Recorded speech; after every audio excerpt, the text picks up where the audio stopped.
Good afternoon.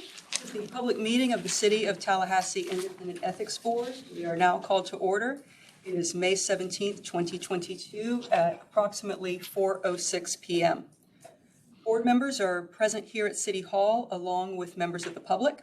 With the assistance of the Communications Department and the Information Technology Department, this meeting is live streamed on the Ethics Board website, and we are recording it for future reference. There is a delay with online communication, and we should all be patient. As always, we thank those members of the City of Tallahassee for their support. Our second item of business is the Pledge of Allegiance. Please stand if you are able.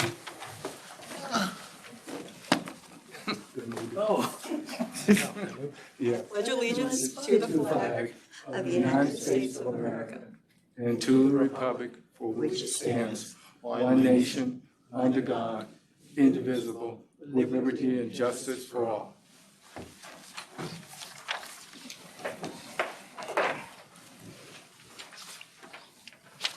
Roll call. Mr. Floyd? Yes. Carlos Ray, Brian Payne, Brian Smith, Ernie Payne, Kristen Costa, Ruby Barr, Present. Robin Blank, Here. and Patrick Kelly. Here. Madam Chair, we have a quorum. Thank you. I didn't. Next item is our approval of the minutes for April 19th, 2022. Has everyone had an opportunity to receive and review the minutes? Yes. Are there any changes to the minutes or any additions to the minutes?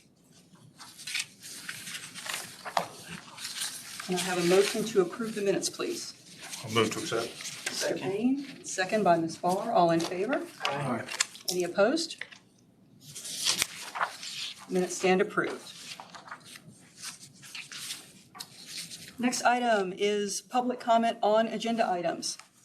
Yes, ma'am. I believe I have one, Mr. Boutsine, who is online. And me. Mr. Boutsine, are you there?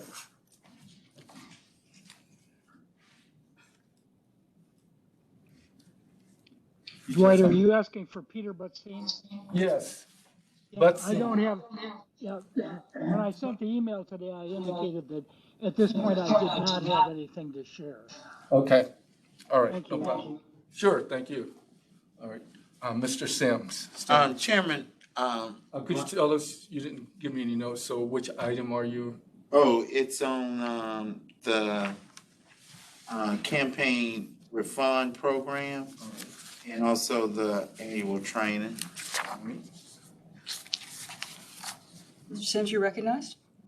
I really just want to highlight the campaign contribution refund program.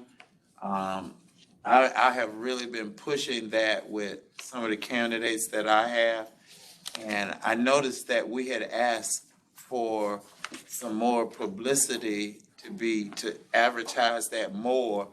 And I just think that that has not happened. And it was discovered that the annual year for the campaign is from, I think it's not the normal set, it's our fiscal year. So after July, someone else could reapply for this.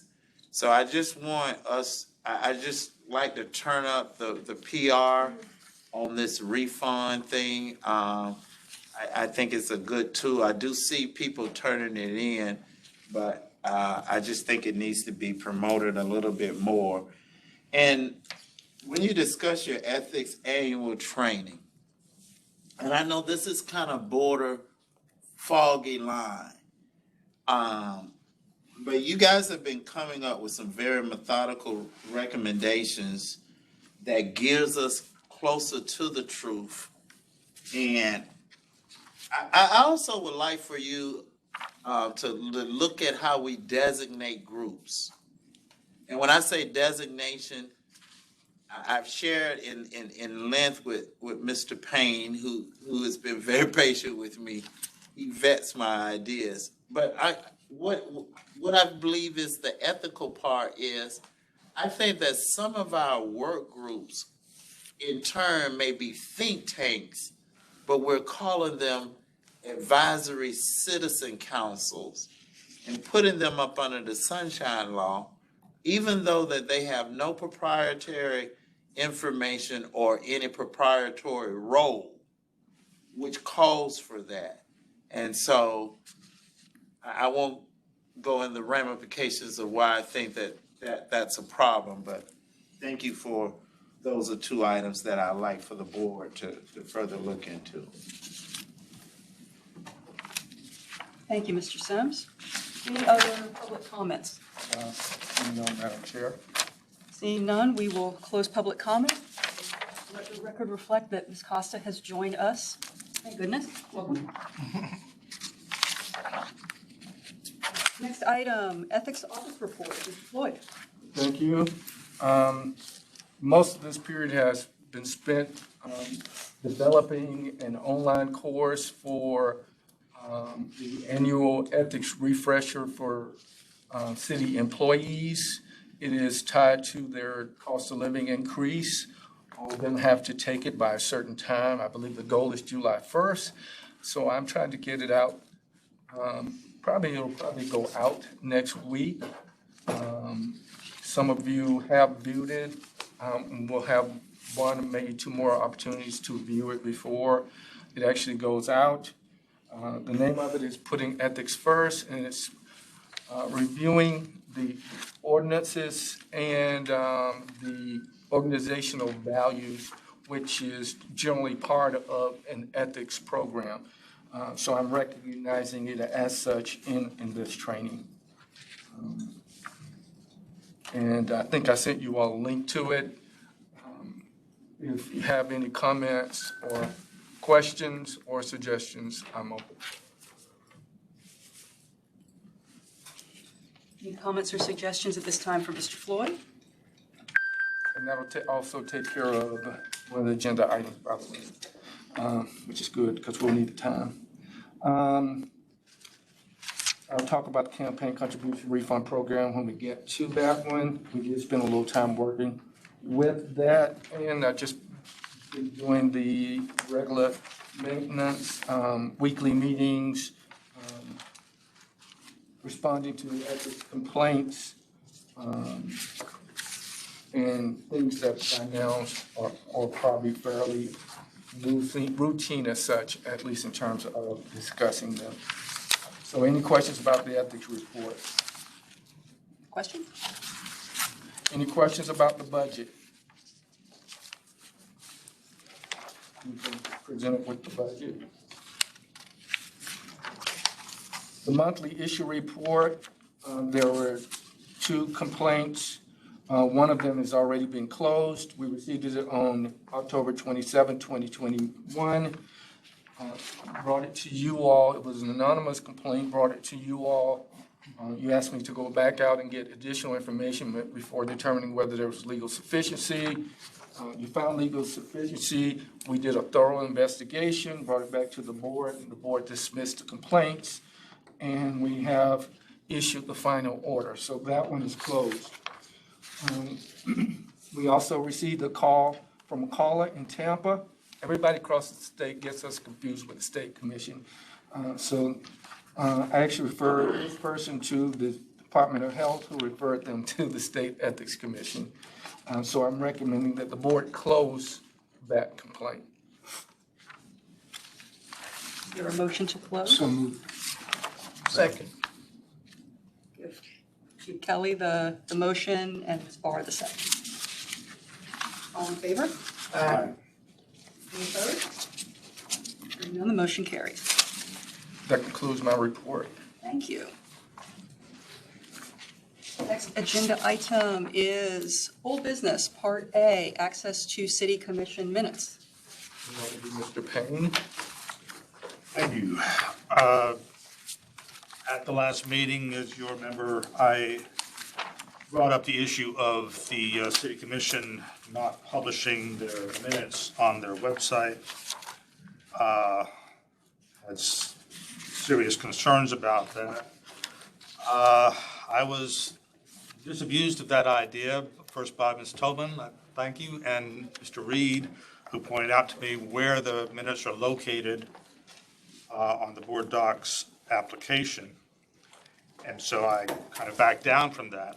However, after the meeting, I had a chance to look more closely at the way the minutes are published on the board docs application within the TalGov website. I realized that there had been no minutes published this calendar year, and I was a bit concerned about that. And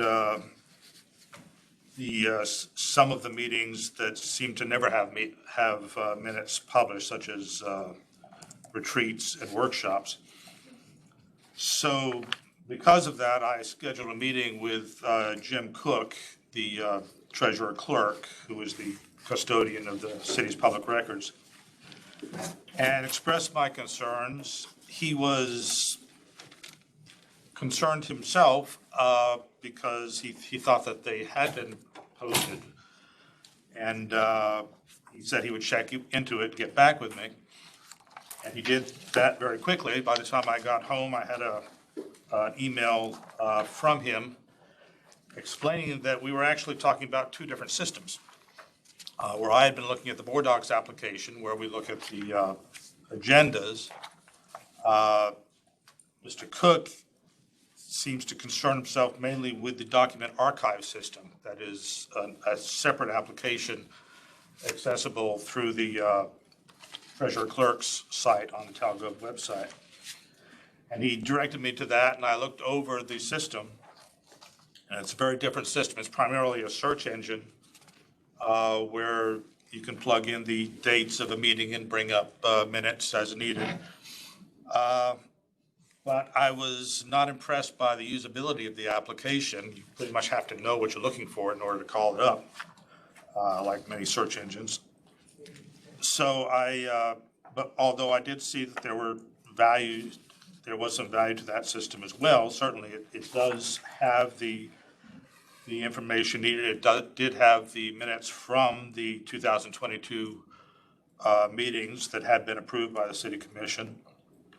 It also has much older data, whereas board docs only holds about 10 years or so, and it says much older data.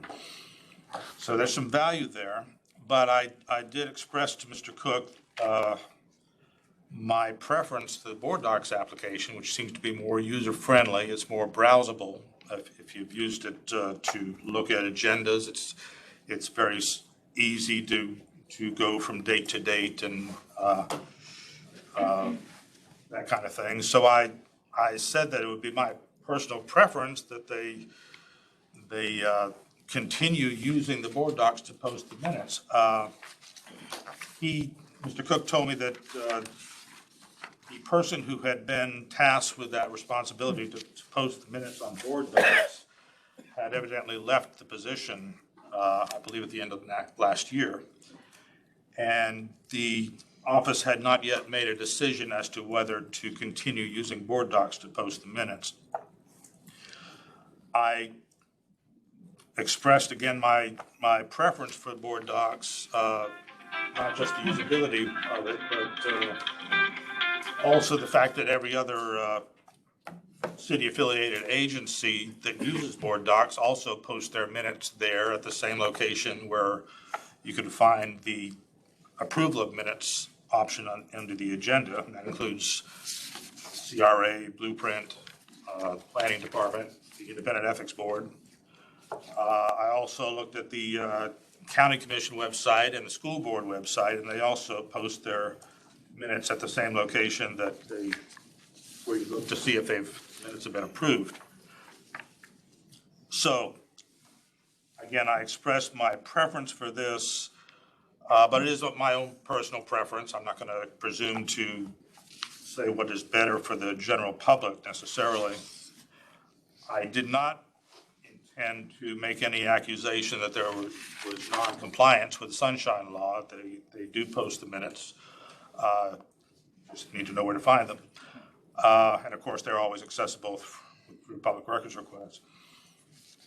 So I just want to let you know the discussions that I had with Mr. Cook. In my view, it's probably not appropriate for an official recommendation from the Independent Ethics Board unless any of the rest of you have any concerns. I'm ready to drop it. Thank you.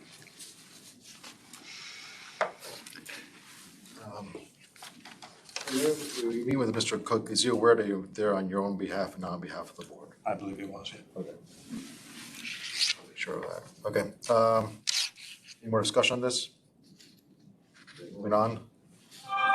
Yes, and I've already talked about the annual refresh with 7B, so unless you have any questions, we can. No.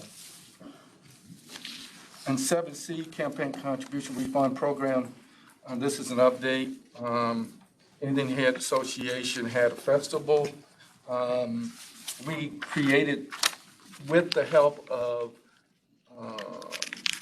some of the chairpersons from some associations, a business person, and Mr. Payne, we created this card. I meant to bring color copies, but I forgot. But we created this card, and they passed those out at the festival. We sent a packet, very recently sent a packet to all of the individuals running for office. It was a letter reminding them of the program. It provided a copy of the refund form so they can make their own copies. And we gave them 10 cards and said, if you want more, contact us. The IT team is working on an online version of the form where they will be able to upload the receipts, which will make everything work a lot smoother. We got feedback on that, and we sent it to the IT folks, so probably in another week, it'll be up and running.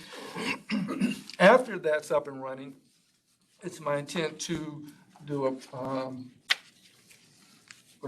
public release to newspapers, television, neighborhood associations, everybody, making everybody aware of the program as a push forward to increase the awareness so that the public will get the information, the candidates are getting the information, and then talk to the candidates to push it from there. So that's what we've done, and that's what we're looking to do. So we're gonna get those cards incorporated into packets the candidates receive when they apply? That's something we're planning on addressing. As far as elections? Yeah, Ms. Payne has made that recommendation.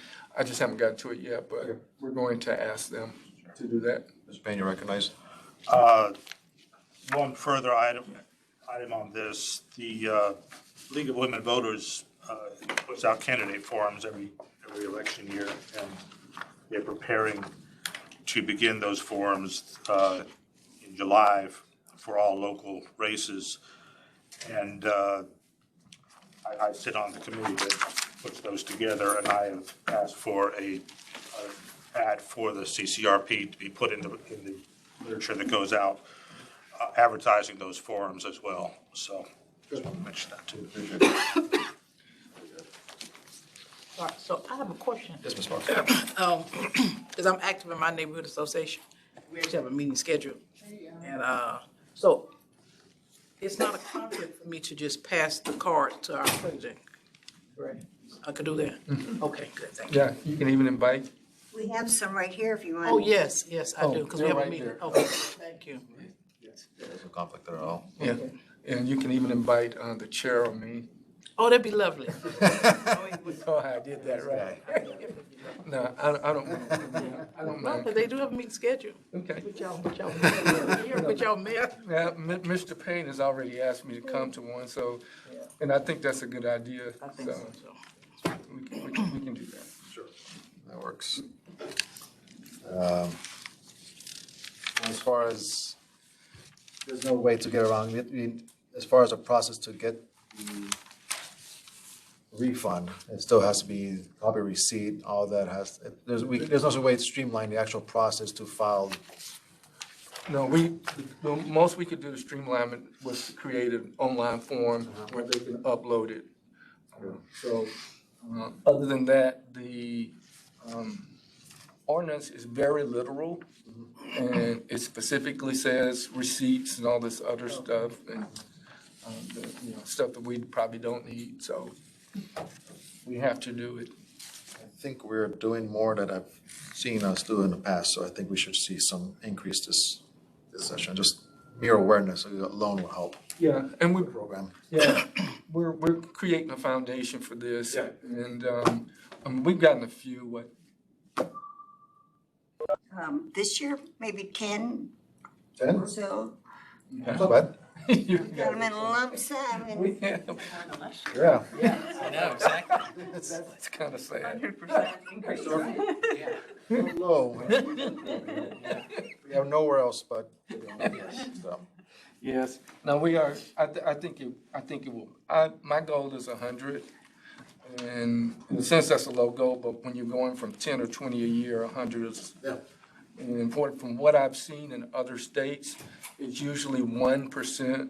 If you get 1% of the voting population, you're doing good. So long-term, that's the goal. All right. We're on to number 8. Yes, sir. Next thing we have is Ethics Board Annual Training. And first, let me say that this would not happen tonight if it wasn't for John. I appreciate John helping to put all this together. Initially, I was going to do most of the work, but I passed it off to him because I've been pretty busy. And it'll probably take a little longer than we expected because once we started looking at all the detail, we really haven't gone through a lot of this. So, we do it this one time, and next year it'll be more of a review. But I think it's good for the board to go through everything. So I'm going to turn it over to John until it gets back to. Yeah, I think we'll go back and forth there. So. Yes, sir. Okay, so we provided you these little nice binders. Thank you, Lucy, for doing the legwork and putting this all together. I think we provided, essentially, we have a new report included here. We did provide the ordinances that make up the ethics code. We also provided our administrative procedures and our bylaws. And then I didn't want to print out the entire chapter. We are going to talk a little bit about sunshine law and public record law. So we just included the table of contents pages from the statute so you can see the section numbers and the topics. And if that's something you want more information on, you know where to go from there. So first and foremost, I think we have a public records law, but I'm going to address sunshine as well. Go first into sunshine law. We are a public board, so we are required to operate in the sunshine. As you are all very well aware. And a lot of this is, I think you guys know a lot of this, but we wanted to at least just do a nice refresher and try to do this every year if we can. So for Florida Sunshine Law, there are essentially 4 requirements. You need notice, location, minutes, and public participation. Public participation used to be a creation of case law. The legislature codified it into statute in 2013. So now you have the big 4 requirements. A meeting is comprised of 2 or more members of this board discussing matters that foreseeably could come before the board. There are exemptions to what falls under the sunshine law, but the courts have consistently held that when interpreting sunshine and public records, it is to be liberally construed in favor of being open, and exemptions are always to be construed very narrowly. Going back to the 4 requirements for sunshine notice, reasonable notice is required, but of course the legislature does not define what reasonable notice is. So that's kind of fluid, it's kind of common sense. Use our best judgment. I think there is a case, an emergency meeting. They held that reasonable notice for an emergency meeting was 24 hours. So that was sufficient. We have in our bylaws and our rules certain timelines that we try to follow. So we're ahead of anything that we're required to do by the case law. The notice is required to have the time of the meeting, the location, an agenda to some degree, but at least just a summary. You don't have to put everything on the agenda, and you You can act on something that's not on a posted agenda prior to the meeting. If you amend the agenda at the beginning, you just have, the meeting has to meet the notice requirement. So a summary, monthly meeting, general meeting, discussing ordinances, that kind of thing is typically sufficient. Now, if you're a city commission or a county commission adopting an ordinance, there are additional requirements on adopting ordinances. You need to publish notice, you need to have 2 meetings. So that wouldn't apply here for us. But as far as what we're covered by, we essentially need to say we have a meeting on this day, this time, it's going to be here, and we're going to talk about X. And as long as we've done that, we have met our requirement. If we're going to meet in a quasi-judicial fashion, which we do occasionally, our notice has to include language that states that any party that has an interest in this has to maintain a record. We are maintaining a record anyways because we're required to, but that's just something we're supposed to put in the notice as well. Minutes are required for all meetings, but I think we had this discussion at the last meeting. Minutes is whatever I guess you want it to be. There's nothing that says it has to be, it's not a transcript, it's not word for word, it's just a general record of what the meeting is. Recordings are not required under the statute. Of course, we're recording this. There's nothing that says you can't do it, but we're not required to do it. Location is also important. You have to provide public access. I think last year there was an example, I always like to use an example, where the cabinet, Florida cabinet, had a meeting in Israel. And the First Amendment Foundation raised an issue, and they said, wait a second, how's the public supposed to access a meeting? It's in Israel. They ended up going forward with it anyways, and they said because it was available on Zoom, they said it was satisfactory, and nobody really pushed it. But those are the kind of issues. You have to, the public access can't be at the top of the Empire State Building. It has to be reasonable where people who get there.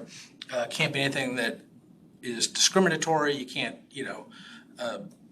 a club that discriminates against people based on race, sex, religion, etc. It needs to be ADA compliant, so people that are disabled can make it in. And then public participation is the other provision, and that's in 286.0114. And that is, like I said, is new. It's from the 2013 legislative session. It says members of the public shall be given a reasonable opportunity to be heard on a proposition before a board or commission. And it's key, the opportunity to be heard need not occur at the same meeting in which the board takes official action, but it has to take place before the vote is taken. So if we were to have a discussion on a particular issue today, and we open it up to the public, and the public could speak on that issue today, and then we convene the meeting, we come back in a month, and then we bring up the issue at the beginning and vote on it, and the public's not given an opportunity to be heard at that second meeting, it's okay because we satisfied in the first meeting. That's not something we do because we always have our public comment at the beginning, but just so that's something that was put in the statute, so you wouldn't have to stop everything you're doing and bring the public in at the beginning of every meeting. As long as they have an opportunity to speak on the issue at any time before the vote is taken, you've met that requirement. So that is the Sunshine Law. A couple of examples that I like to talk about. One is an example of when it's not a violation of sunshine. One is when there probably is. I said probably because it's relatively new. One is the Chamber of Commerce breakfast. You've probably all been to a Chamber of Commerce breakfast where maybe there's multiple city commissioners sitting on the dais and they all get up and they talk about all the great things they've done for the city. Well, there's an Attorney General opinion where they opined and said, well, when these two people talking, they're obviously talking about city business that foreseeably could come to the board. Have they violated the Sunshine Law? And the Attorney General's opined, and that it's persuasive, not binding, but the courts haven't contradicted it, says as long as they're talking to the crowd and not to one another, they have not violated the Sunshine Law. So it seems a little goofy, but that's what the Attorney General has said. So as long as they just look forward, I call it the blinders rule. Just don't look to your side, just don't look straight ahead, and you'll be fine. So that's an example of when it's not met. One that I thought was kind of fascinating was at the beginning of COVID, there was the Miami Herald did a couple of stories on the City Commission in Miami Beach had a contentious vote on a sign, I think as you drove into the city.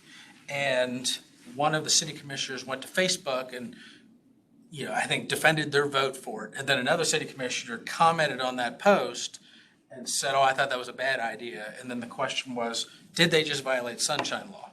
because now they have just engaged in a discussion on the internet, on Facebook, on public business that was not publicly noticed, meeting all the requirements to be talked about, notice, location, minutes, public participation. And it's kind of uncharted territory. It's one of these examples where the law doesn't keep up with the technology. There was really nothing on point, and I don't think anybody ever really filed a complaint, but a lot of experts were asked to weigh in, and they said, and the argument was, well, the vote had already taken place, so it wouldn't foreseeably come back to the board, and they said, yeah, but it could. Somebody could always make a motion to reconsider, so most people felt that probably did constitute a violation of the Sunshine Law. Like I said, I think since it was so new and nobody did anything, people were kind of embarrassed in the newspaper and they just didn't do it again. So as we move forward, we may get on Facebook or Twitter or social media. You want to talk about ethics, because who doesn't want to talk about ethics? And just be careful if you see one of your colleagues post something. Don't comment. Just read it and keep moving through your news feed. So I think you should be good. So. But those are a couple of Sunshine Law examples that I always like to share because I think they're kind of interesting. So anybody have any questions on Sunshine Law? Just, while you can't talk to each other, you can talk to me, or you can talk to John. Yep, and that's actually good. I'm glad you gave me that idea. The Conduit Rule. You cannot use a conduit to circumvent the Sunshine Law. So while you could talk to Dwight can't then go and compare notes with everybody and essentially have a meeting without having a meeting. I think it was a few years ago, the North Broward Hospital District, they went in and arrested like the entire board and the attorney because they were all communicating through the attorney and coordinated all these votes. And it was a big scandal. And so that's something you need to be cognizant of. And I know that Dwight will be talking to someone and say, oh, we talked to Carlos, but we can't discuss that with you. We always stop ourselves when we say something. So I know Dwight and I are both very good at doing that. And just but keep in mind, if we don't tell you what we're discussing with somebody else, it's nothing personal. It's just we don't want to get in any trouble. But that conduit rule is very important. Okay, moving to public record.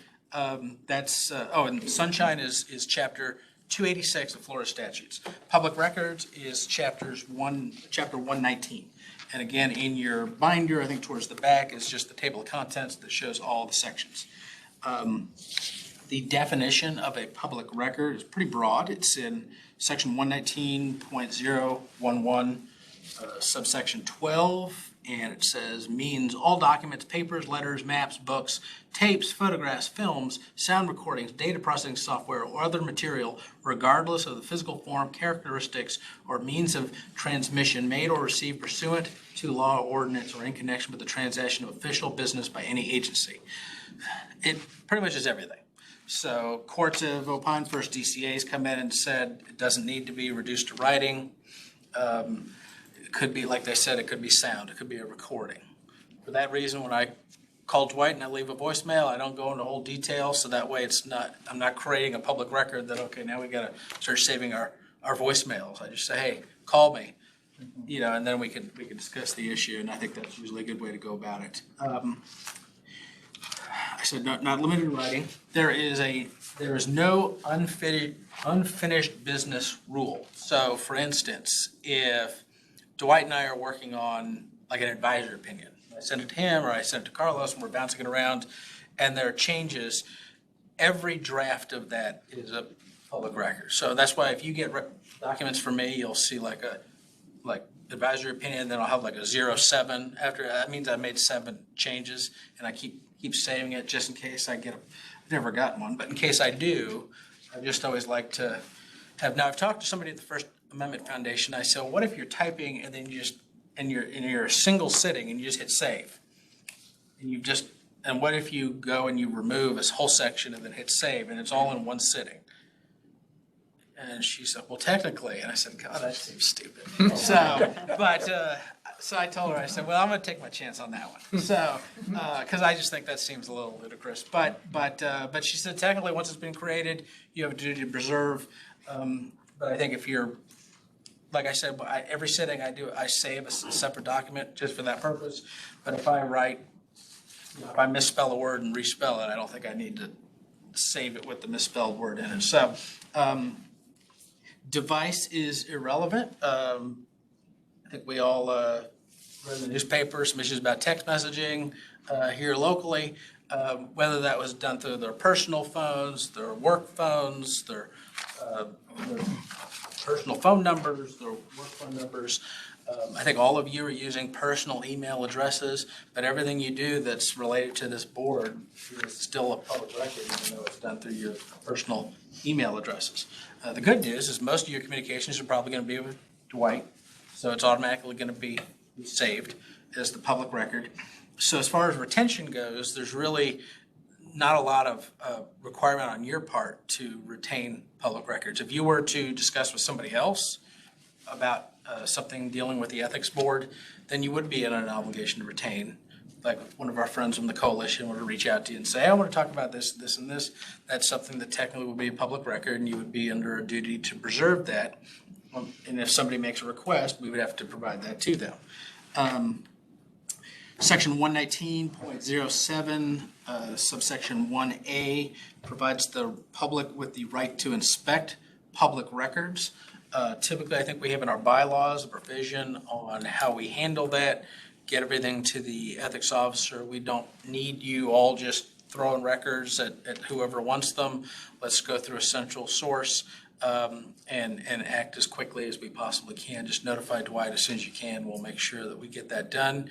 And if there's anything that needs to be redacted, that's something that usually goes through me, and I determine whether it falls under any of the exemptions.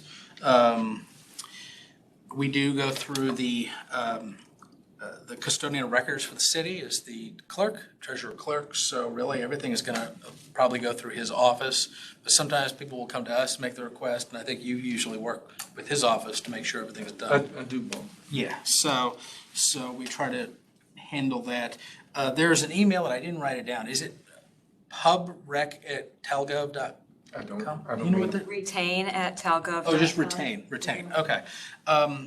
If you have something that you definitely want to be preserved as a public record, you can CC or blind copy retain@talgov.com.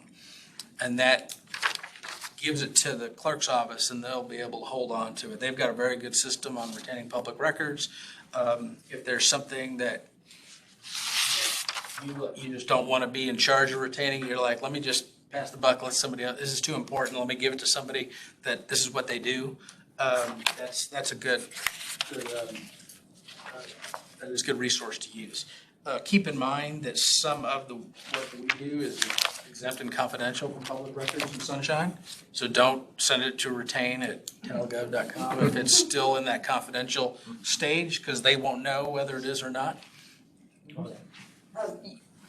You could still send it and mark it confidential Okay. in the heading. So anytime we would receive a public records request, the documents are always going to be reviewed for confidential and exempt informations before they would be released. Okay. And another option is to forward to Dwight, because he's on the system anyway, so anything that he received would come up in a request as well. Okay. Yeah, and I think our confidentiality at some point is going to be lifted. So maybe confidential at the time you send it to retain, it's not going to be confidential in 6 months. Right. So I guess just exercise your best judgment in that regard. Exempt, there's two ways a document can be exempted. It's in entirety or information within it, Social Security numbers, stuff like that. It's going to be exempt. A legislature in the past, we've seen some bad actors that have seen the attorney's fee provision in the statute and said this is going to be a great way to make some easy money. So they've just filed frivolous public records requests in order to trip somebody up. An example that's always used is the town of Gulfstream, population of 900 people, received 1,100 public record requests in a single year. And it was just one law firm that was trying to get them to make a mistake so they could go after them for attorney's fees. That was the example that was used by the legislature. Since then, they have there's a 5-day notice requirement before you can bring suit under the public records. And they did, I think, amend the statute in 2017, so there could be no improper purpose for seeking the public record request. It can't be for the purpose of trying to trip somebody up and trick them. So that's kind of what I had for the public record. Let me ask you a question. In a case like that, I believe in the statute, isn't it reasonable for the party that has the public records to preview the process, how many hours it's going to take, what the man-hours are associated, and charge an appropriate fee that they can request in advance before creating a public record? Yeah, we can. I mean, I don't think we normally do, but yeah. No, but I don't think we would need to do that, but in the but I case you're think talking about, in there's literally what's called nuisance public records requests Yes. out there, and they do have a remedy, and that is to charge the appropriate fees associated with the manpower and the logistics involved with gathering those records. Sometimes they're pretty. I think there's a max, you could do like 15 cents a page. So I mean, it could get, but still and then there's, I think it'd be the cost of the labor of the lowest paid person that would be able to do the work. I'm the town attorney for a municipality. We were going through some bumpy times a few years ago, and we were getting bombarded. Yep. Newspapers, citizens, and even though we started charging, it was still, I mean, we couldn't keep up. So, fortunately, that died down, so we didn't have to do that anymore. But that is a good point. I don't think it's something we've ever had to deal with.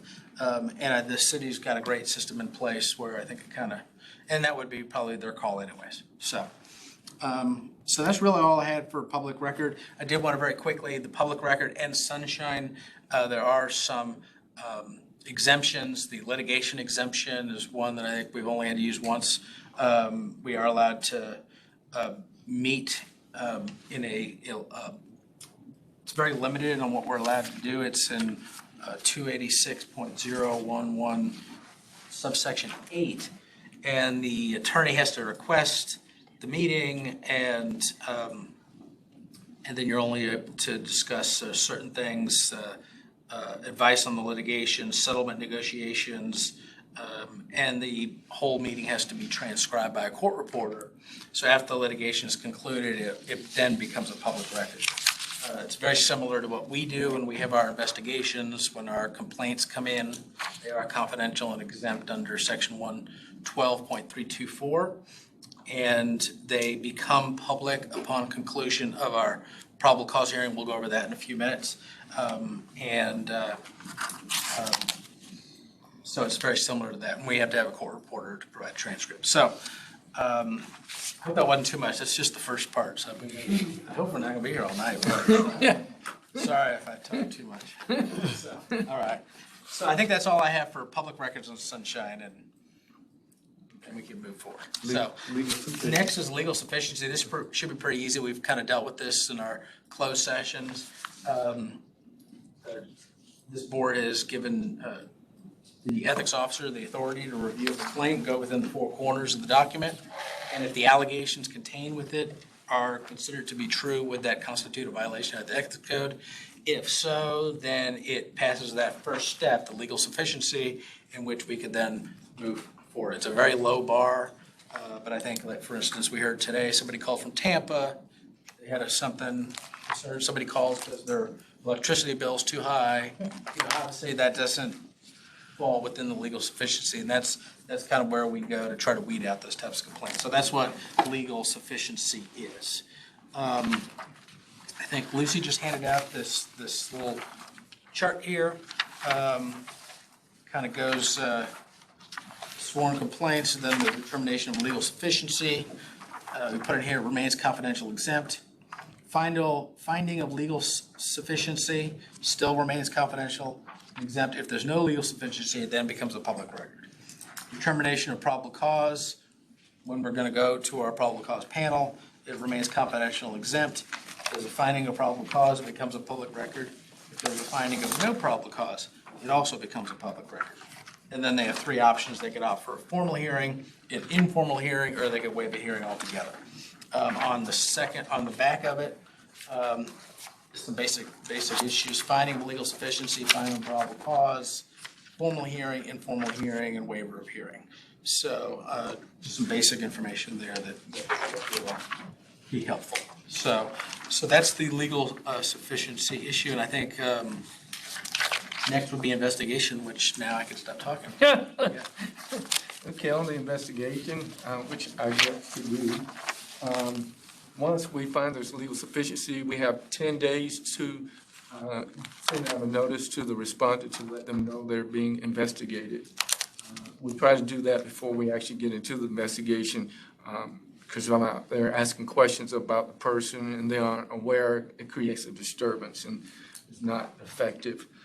So that's 10 business days. They can acquire an attorney, which most of them have. I wouldn't recommend it, but they do it, they spend that money. They have 15 days to provide a written response before we go to probable cause. In real life cases, sometimes I ask them if they need that 15 days, sometimes they waive it, and so we can go ahead and move forward. We have subpoena power. We never had to use it. Usually when we explain things, when I'm trying to interview somebody, and once I tell them they're not the ones being investigated, they become much more cooperative. And so that's generally how it's worked. Haven't really had problems with people not cooperating. Probably the biggest twist is that there are occasions when the city attorney has asked to sit in by way of the respondent. The respondent has asked the city attorney to sit in, and we have allowed that. And it hasn't caused any problems. We've been able to do a thorough investigation. We do the investigation, we can, and our bylaw says that I can turn it over to an advocate, in which this case would be John, for him to read the report and make a recommendation. In real life, what we do, even in terms of legal sufficiency, I usually consult with John and before I move forward. I share the report with him, have him review it, and even have him edit it if necessary. So what you get from us is really a joint presentation when you get the investigation, and we both agree on the recommendations when you get them. So that's how we've been working it in real life. Once that is done, it goes to probable cause. And before I hand it back over to John, I want to talk about conflict of interest. In your notebook, there's a little sheet that says scenario. It's on the side there. That's my paperwork, 2 sheets of paper. If you see, at the top it says scenario, there's something on both sides. There's a scenario right at the top, and I'm going to read it. It says, a local church invites City Commissioner Romar to be the guest speaker for the Sunday morning service. Traditionally, the church pays guest speakers $500 per Sunday. Commissioner Romar sees this as an opportunity to connect with the community, so he accepts the invitation. On Sunday, he speaks about city initiatives and how the community can help. The church offers to pay him $500, and he declines, but they insist, so he accepts the $500. In your opinion, without going through all the technical stuff, in your opinion, is this an ethics violation? I say yes. Okay, everybody's saying yes. Okay, we're going to go through ordinances, and then we're going to come back to this. Okay. And the first one is 2-8, misuse of position. Generally speaking, it applies to public officials, which would be your city and appointed city commission members and appointed officials and employees. Basically saying that the public officials and employees cannot use or attempt to use their position or city resources for a special benefit, privilege, or an exemption for themselves or for someone else. When there's going to be a revision to add in a manner consistent with the proper performance of his or her office. We haven't had that in there, but we've operated that way, even though it hasn't been there. And then it's saying you knew or should have known that there would be a benefit. So those are the elements for misuse of position. And so we have this very simple scenario. Mary oversees the acquisition of equipment, supplies, and services for the City of Tallahassee. A terrible storm passes through the city, knocking down large trees and leaving limbs in the electrical lines. You know, that happens. Mary notices that a company that was hired by the city to cut down damaged trees and remove debris is in her neighborhood. She has a friendly conversation with the vendor, at which point she identifies herself as a city employee and explains her role. She jokingly suggests that the vendor do her a favor and cut down a tree in her yard that had been a problem for years. The vendor says that he will include it as a part of his services to the city and proceeds to cut down the tree. Is that a violation? Yes. Okay. Why? Why is it a violation? If not for her official position Okay. in informing of her, what her role was in the city, he wouldn't have been able to do it. Okay. So he used his connection with the city or she did, and she actually used the city's resources to pay for it. She'll get arrested, not just investigated by me. Okay? And that's just a general example, there's plenty more. So it's this kind of thing that you would, if something like that's happened, is this something you would want to see? Okay. 2-17, use of disclosure of non-public information. It only applies to covered individuals in the city ordinance. However, there is also a statute that covers employees. So generally, when I present this, I don't go through the details of it's okay, it's not okay over here, or it's not okay over there. I just make sure they understand that it's a violation somewhere if it happens. It involves information that is not available to the public even if you ask for it. And that part, even if you ask for it, is important, because if you can ask for it as a public record, then it is public information. And it says, except information relating exclusively to governmental procedures. So if somebody calls and asks about a particular grant process, a procurement process, and they're just talking about procedures, that's not giving anybody an advantage. So they create that exception. It says, gain by reason of his or her position. You found out about it because you work for the city, and is used for your personal gain or that of others. Scenario, Brenda processes requisitions for the city of Tallahassee. She comes across an announcement before it's published and learns that the city will soon offer small business grants to a limited number of recipients on a first-come, first-served basis. And if you remember when we were heavy into COVID, you had that happen. Federal government sent out grants, and when the money was gone, it was gone. So this is an example of that. Her mom owns a business, so Brenda inquires and gains access to the grant application. She emails the form to her mother with the hope that she will be among the first in line. Is this a violation? Okay, I see a no. I say yes. I say yes for one reason. I think something that public officials need to avoid, and you discuss this in your ethics training, is anything that even creates an appearance of impropriety. This clearly has an appearance of impropriety. I don't know specifically on her job description what she does would apply, but certainly it doesn't smell right. And my approach to it is that she's giving her mother an advantage that the public doesn't have. So I actually would find legal sufficiency on this one and bring it to you, because she put her mother in a position, because her mother's gonna be at the front of the line, then everybody else, if you miss it, you miss it. But she has inside information, which gives her an advantage. So that's why I would look at that one as a violation. But sure. In the case of non-covered individuals, is it that we would never see it? You would just turn it over to the State Ethics Commission? Yes, yes, and I would definitely turn it over. Back page, 2-15, solicitation or acceptance of gifts. This is often called the gift ban. And there is this is also for covered individuals and doesn't cover the majority of employees. But these are generally people who have some kind of influence with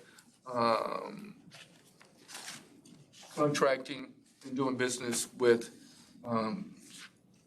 businesses and individuals, generally speaking.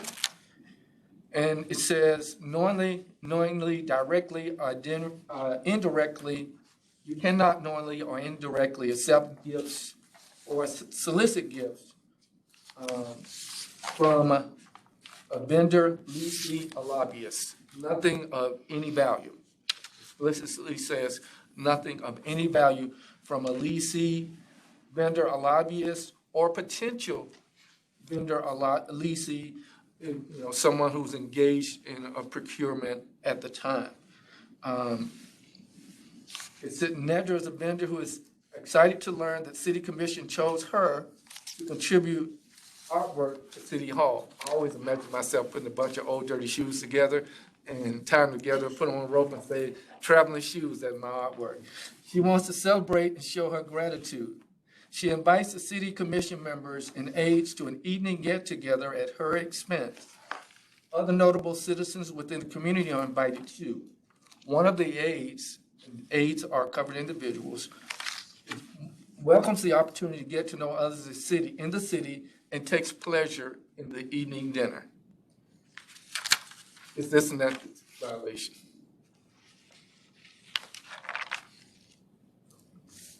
I'd say yes, I think so. It's just a zero gift ban, right? Yes. So, I mean, I say it's a violation. Okay.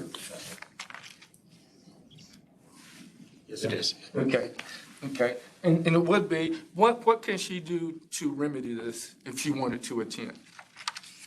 Not eat anything. Or something equivalent value, bottle of wine or something, or pay for it. Pay for it. Makes no value, equal value. Right. We have an opinion that John wrote where an employee asked if they could go to lunch with a friend who does business with the city. And it's as long as they paid for their own lunch, it was not an issue.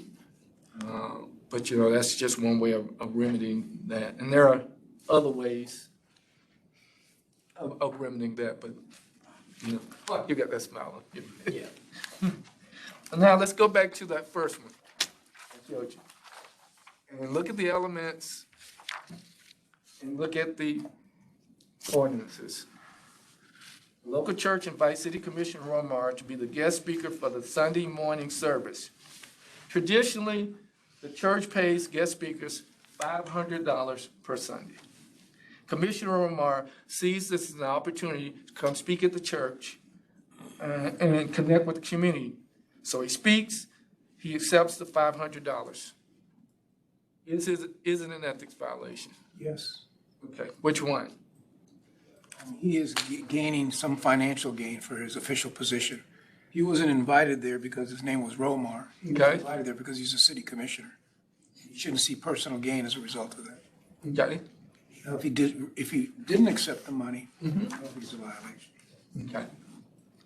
I know you're gonna go, wrong. Well, I agree, zero gift ban, I mean, just, unless, I could, No, that's why we got all these lawyers in the room, because we could argue that it was in exchange for services, but no, I say it's a violation. I mean, even though it may be unintentional, but yeah. okay. What do you think, Carlos? I see that body language.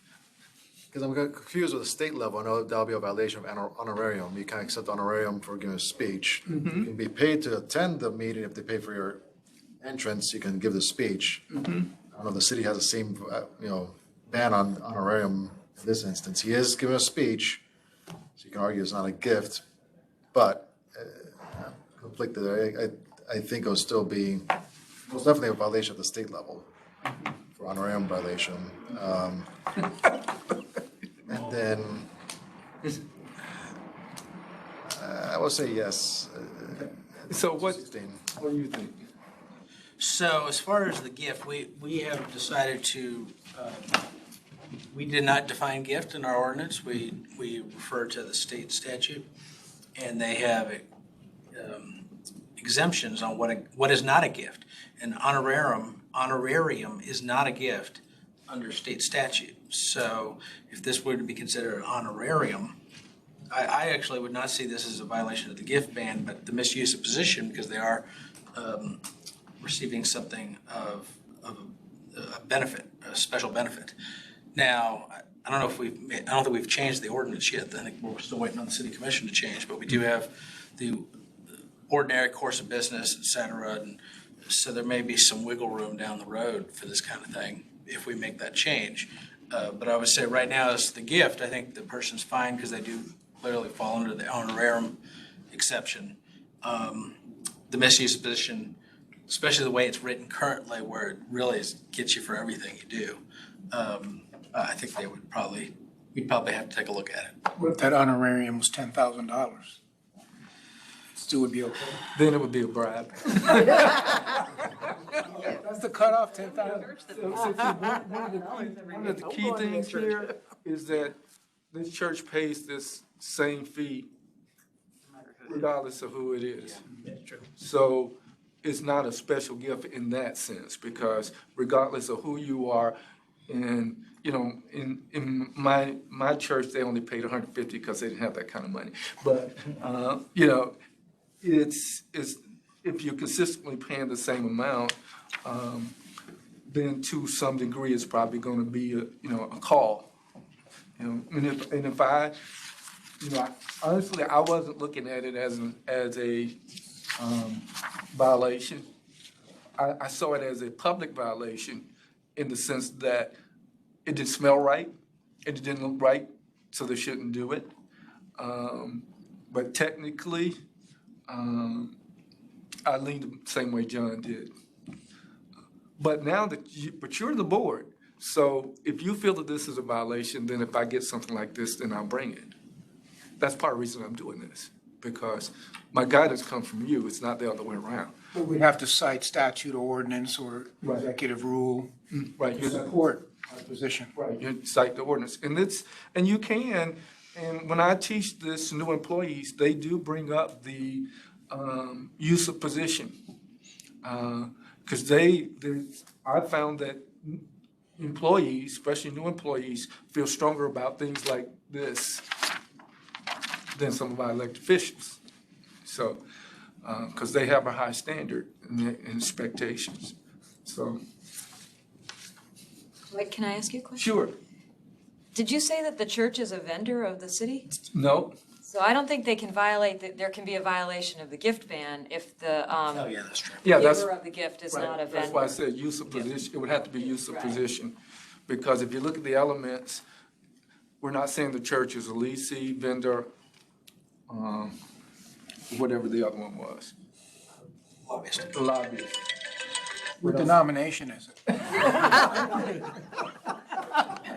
I think, That's why these fact patterns get so good, is that Right. sometimes this person is being asked solely because that person is a commissioner. And they're using that opportunity solely to connect in their role as a commissioner. But sometimes they're a member of the church and they've been asked to speak because they've been a member of the church for 25 years.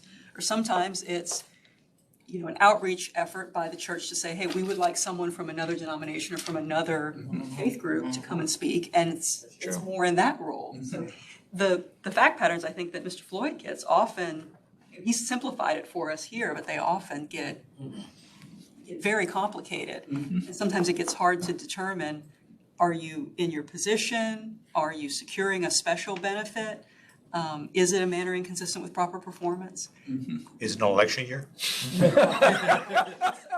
Sometimes you're more likely to say yes to these opportunities. So I mean, these are real things that happen in the community.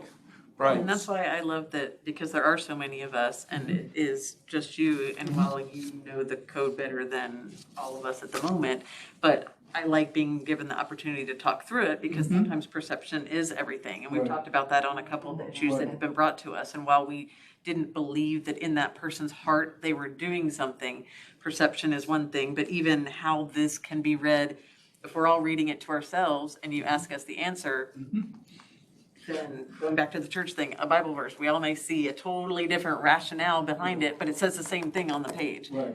And so I appreciate you also giving us the opportunity to have these dialogues when things may come up and arise. Obviously, a clear, cut and dry, no reason to waste everyone's time.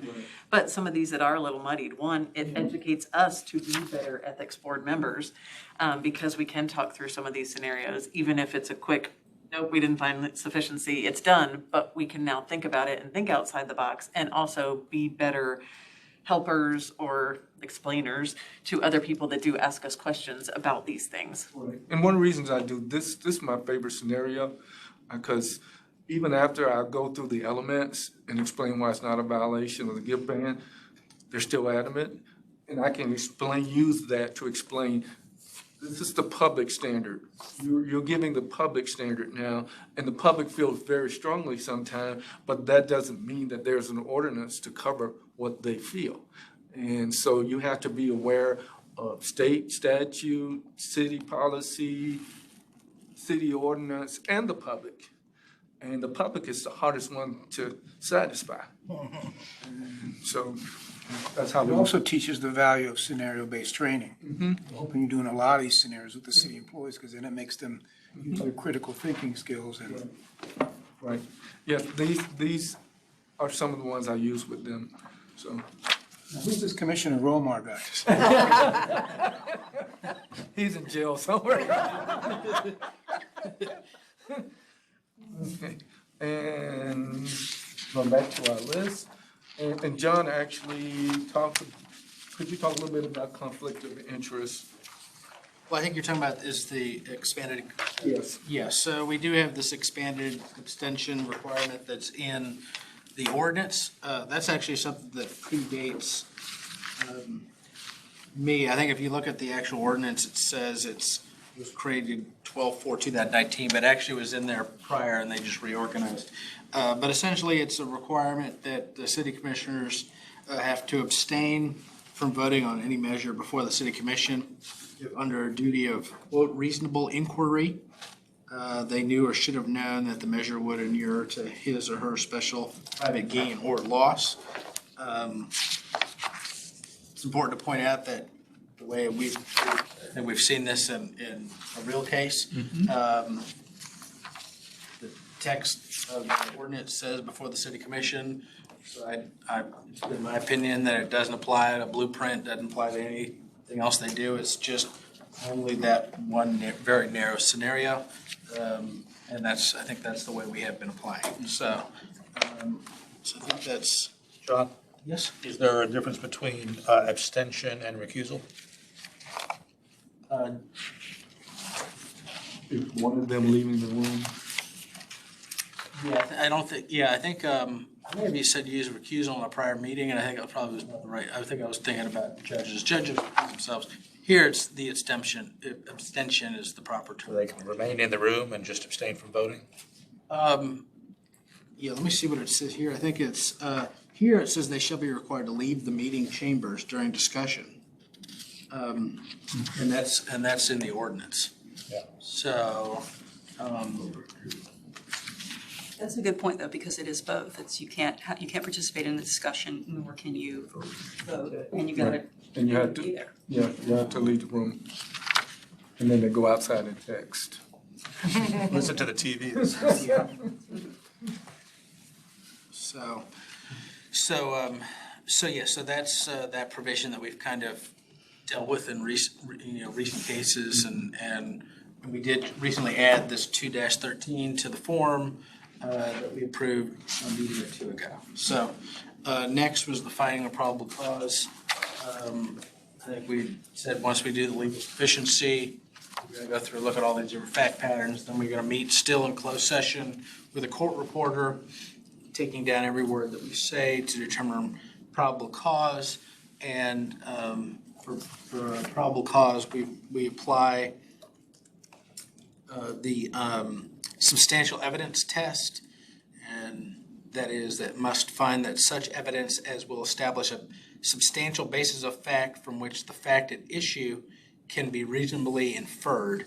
Relevant evidence as a reasonable mind would accept as adequate to support the conclusion. We take that from a Florida Supreme Court case in 1957.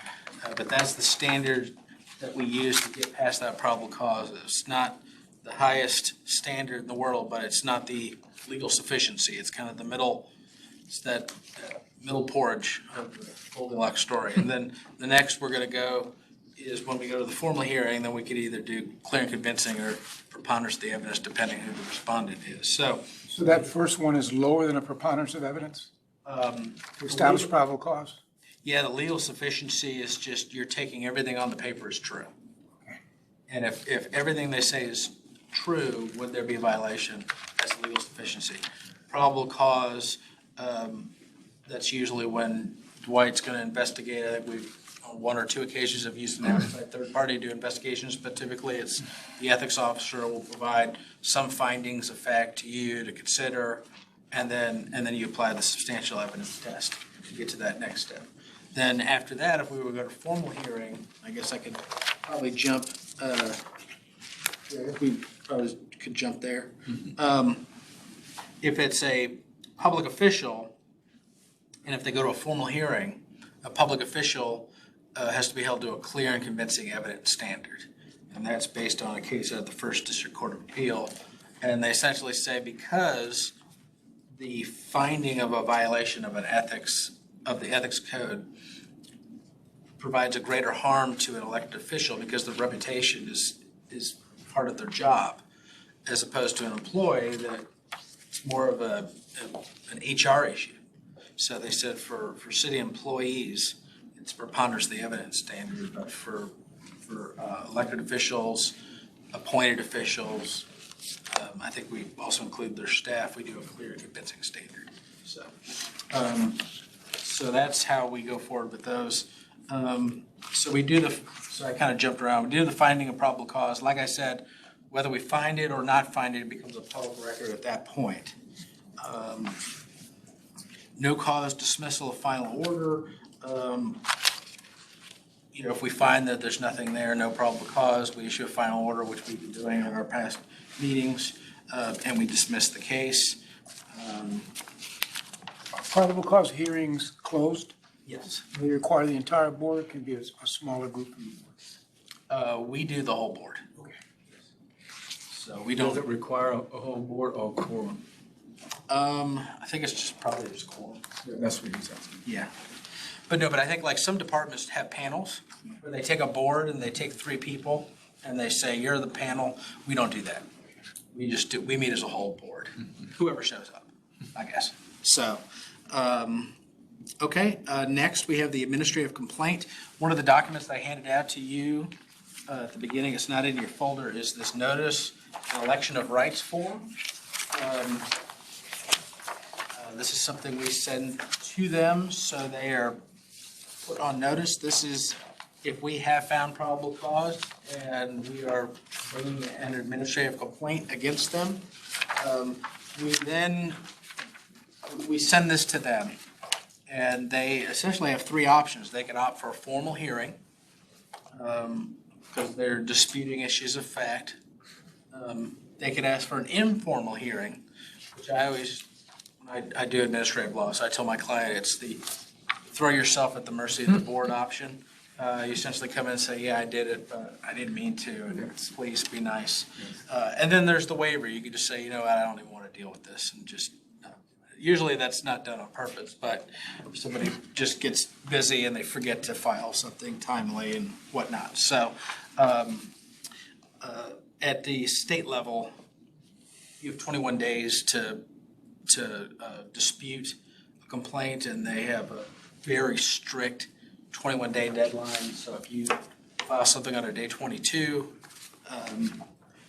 it constitutes a waiver, and it's very unforgiving at administrative law level. We're not that unforgiving, but I think we do try to be. We try to follow the state's procedures the best that we can. So we don't have anything in bylaws on that?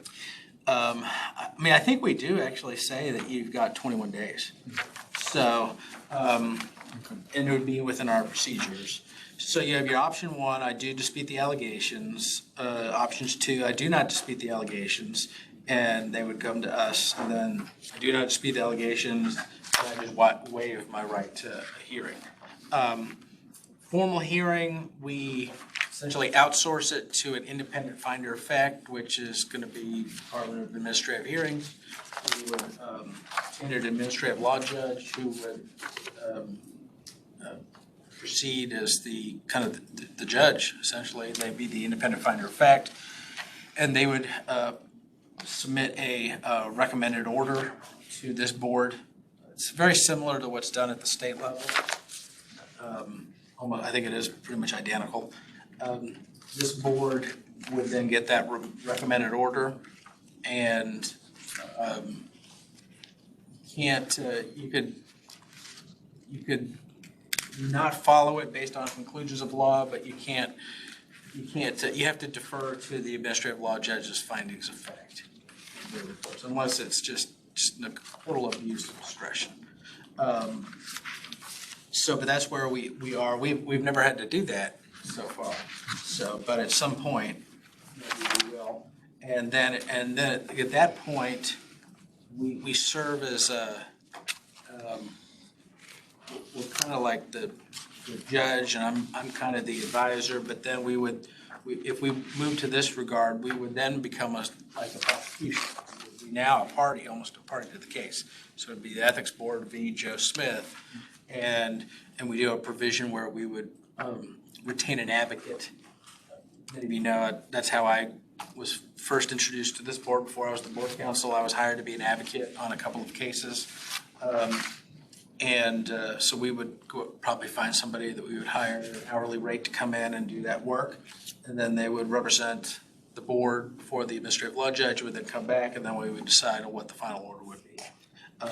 Informal hearing, they essentially come to us. They say, I didn't mean it. I didn't even know what I was doing was wrong, and it won't happen again. And we have remedies that we could apply. Could be in written reprimand, oral reprimand, et cetera. And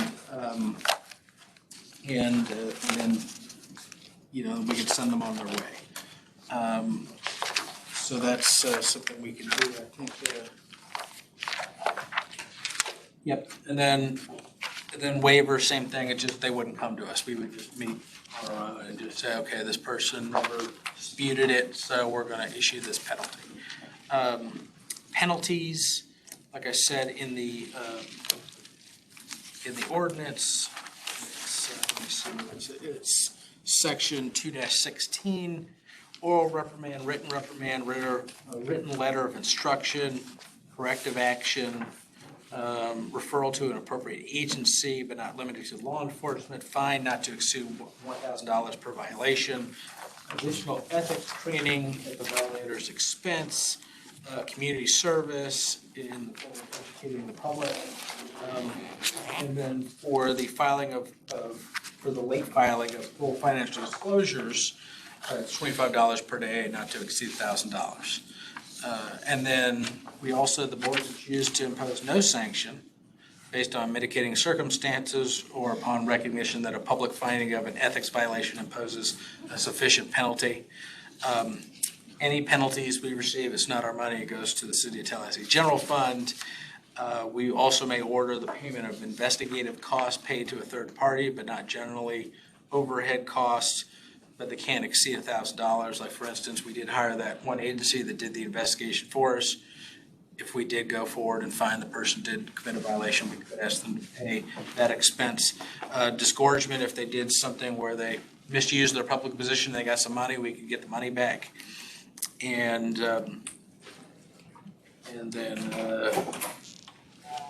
then in investigative costs, I think we did provide provision where if somebody's filing frivolous complaints, we could say, hey, you're acting in bad faith, and we're going to make you pay our fees because we can't keep going through these things when we told you numerous times that you can't do this. So that's where we are. The way the ordinance is written now, we can only issue these penalties based on a violation of the ethics code. And I think we've asked the city commission to change that where we can enter into settlement agreements and we wouldn't actually have to have the finding of wrongdoing, because sometimes that's an incentive for somebody to say, as long as there's no finding of wrongdoing, I'll pay the fine or I'll do whatever you need to do. I just don't want to. It's the public reprimand that sometimes is the most harsh of punishments, especially for elected officials. So I think we're hopefully going to get that authority from the city commission so we can opt to do that in the future. So I think that's it for the penalties. What is the norm for the board? what do most people choose? Have you had informal hearings? Have you, no informal hearings? We've only gotten a probable cause so far. So, That guy investigating, boy, he just, yeah. It's the ethics officers explaining it so well to people that people aren't making any violations. Dwight's not looking hard You'll enough. find when you go to informal hearings, one of the first things people want to do is dispute the facts. Yep. And you got to shut them down because right. you're supposed to not do them. Only you'll have to refer to the administrative hearing. But that's why I was smiling when he mentioned that, because It happens all the time. been to a lot of them, and they're throwing yourself at the mercy of the board. They come in with a cane and all this other stuff, and, you know, tell you some horror story in their life, and, you know, whatever it takes. That's what I've seen. So, it gets to be, well, anyway. So, and then I think the last thing we hear was board recommendations to city commission. Yes. And that's something that is found in the charter, Yes. section 61B. And I asked him to do that because I just wanted to kind of talk about the parameters. 'Cause, you know, a lot of times we talk about sending letters to the city commission and doing this and doing that. So I just want to be clear, I want to be clear, I want us to be clear on just what the parameters are and the way we want to do business, when we, meaning you all, so. Yeah, and so the exact language from the charter says, recommend proposed ordinances, resolutions, or charter amendments to the city commission in all areas of ethics and corruption, including but not limited to conflicts of interest, financial disclosure, voting conflicts, hotline policies, ethics, education, ethics in procurement, campaign ethics and financing, and lobbying. Such legislative proposals shall be filed with and considered by the city commission. So, so obviously, we're not going to make proposals on what they should do for utilities or anything like that. But if it falls within our wheelhouse, we can make recommendations to the city commission based on this language. It does appear that they don't have discretion to not hear it. They have to hear it, but they're not obligated to follow our advice, but they at least have to consider it. And even if it's something like, we talked about the issue of lobbying, we did make these recommendations on lobbying. Even though we don't have authority over lobbyists, the way the charter is written, it does give us the ability to make recommendations on lobbying. So it's kind of just, that's just the way the charter is written. So, and I think that's all I had. Is there anything else for you? No, you did good, I appreciate it. All right.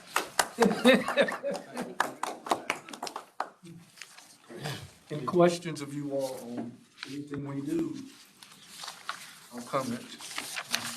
We just wanted to go through this. I think we sent our audience home. We got one. We got lots of, yes. First audience, gone. Yeah, not the juicy going on. You did a good job of running. Jeez, I even got Stanley Sims out of here. Jeez, man, wow. John, You really should should I have a quick definition of ex parte communications? Okay. So. Hold on.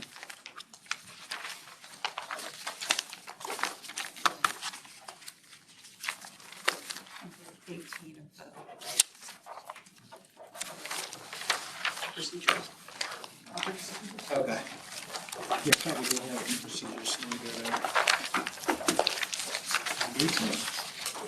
It's, I'm gonna be there.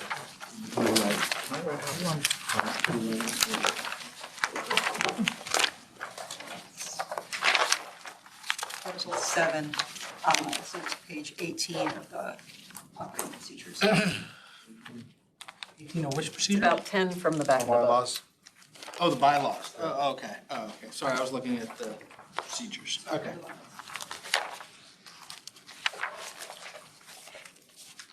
Yep, okay. So, when acting upon a complaint, the board is, or, do you see it? Yeah. Okay. You've heard me enough today. I don't need to read it to you.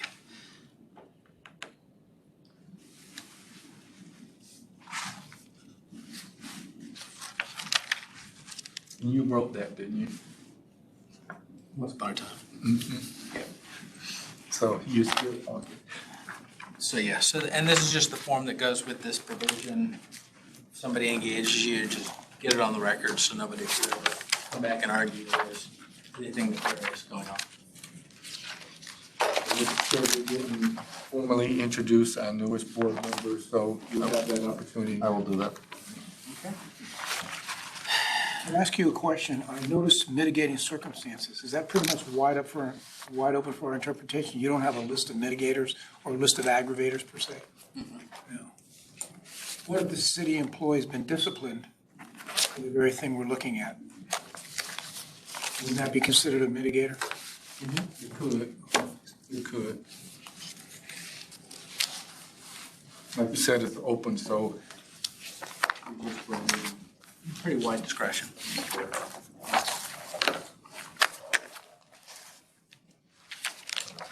Ready? Yes, sir. I doubt we have any public comments on non-agenda items. The vote's been scared off. Were there any comments though, or did they just leave? Okay, I didn't know if somebody was They're there, but- waiting us out. Now, there are a couple online. Okay. So, yeah, the announcement is that we have a full board. It's been a while. It's great to have a full board. City Attorney Jack Campbell appointed Mr. Patrick Kelly to our board. I've known Mr. Kelly now for over 10 years, right? We met when I was working in the Medicaid Fraud Control Unit, the Attorney General's office. He was the chief of Medicaid fraud at the time. I've been in contact with him ever since. He's a great asset to the board. He's been very aware of what the board does. He's kept it a good eye on what we do here, and I was always looking forward to him being on this board. I'm glad that he was appointed to the board, and he's got a lot to offer, I think, through his experience in law enforcement, his training, experience in Medicaid fraud, and all the other experiences working with private companies and compliance issues as well. But, I think Mr. Floyd had an opportunity to work with him as well in the past. So I consider him a great asset, and I think he's going to give a lot to this board. Mr. Kelly, is there anything you wanted to add, or? You did a wonderful job. Thanks. But yeah, it's great that we have a full staff, full board now. I'm looking forward to this upcoming year. We have meeting next month, I mean. So I'm looking at this. So we have whistleblower protection being discussed. Yeah, we're planning on bringing that.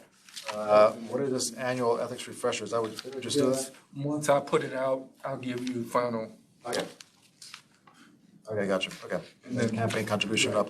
Follow up on that. Those are 3 things I know I'll put on the agenda. Anything, Advisory opinion, because my advisory opinion. yes, advisory opinions coming out?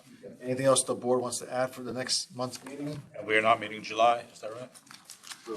Thank you for your help, Amy. We'll not be meeting in July, I think. Correct. Yeah. That was your request. The board is good with that, in July. Anything else for the good of the order? If not, Mr. Kelly moves, we adjourn. Ms. Costa seconds, we are adjourned.